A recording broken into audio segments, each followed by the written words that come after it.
কুমিল্লার দাউদকান্দিতে ডেঙ্গুর ভয়াবহতা ক্রমেই বাড়ছে। প্রতিদিনই আক্রান্ত হচ্ছেন অনেকে।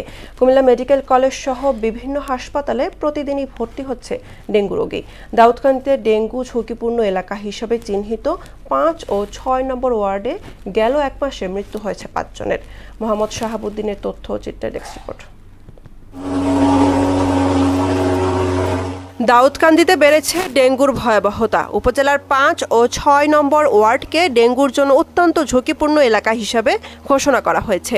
এর মধ্যে দোনারচর, সবজিকান্দি, দাউদকান্দি, সাহাপাড়া, বলদাখাল ও তুজারভাঙ্গা গ্রামগুলোতে দ্রুত বাড়ছে ডেঙ্গুতে আক্রান্তের সংখ্যা। এবছর এই ২ ওয়ার্ডেই মারা গেছে ৫ জন।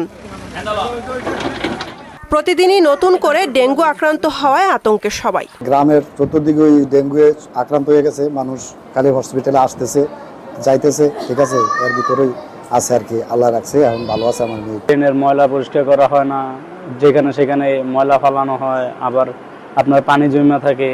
এই কারণেই এই একই পরিবার, আমার বঞ্জি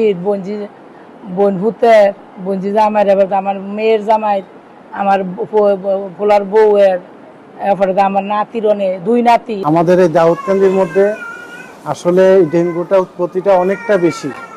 আমাদের বাসা এখানে আরো অনেকের বাচ্চাদেরকেও এবং কি ছোট বড় সবারই গায়ে জ্বর। ডেঙ্গুর জন্য ডেডিকেটেড 40টি বেড সহ প্রয়োজনীয় সব ধরনের ব্যবস্থা রাখা আছে বলে জানালেন কুমিল্লা মেডিকেল কলেজ হাসপাতালের পরিচালক।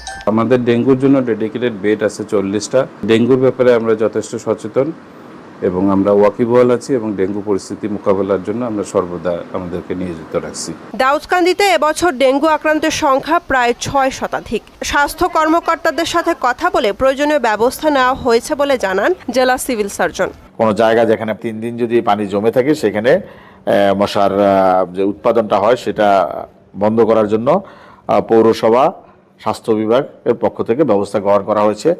ইনশাল্লাহ পরিস্থিতি উন্নতির দিকে যাবে। আগে আমাদের হাসপাতালে 2 থেকে 3 জন রোগী ভর্তি থাকতো, এখন রোগীর সংখ্যা বেড়ে সেটা 15-16 এরকম প্রায় থাকে। আজকে 12 জন রোগী ভর্তি আছে এবং বেশিরভাগ রোগী সুস্থ হয়ে যাচ্ছে এবং সুস্থতার পাশাপাশি আমরা কিছু রোগীকে জটিলতার কারণে রেফারও করে থাকি। ডেঙ্গু রোগীদের চিকিৎসার জন্য দ্রুত সব ব্যবস্থা নেবে কর্তৃপক্ষ, দাবি সবার।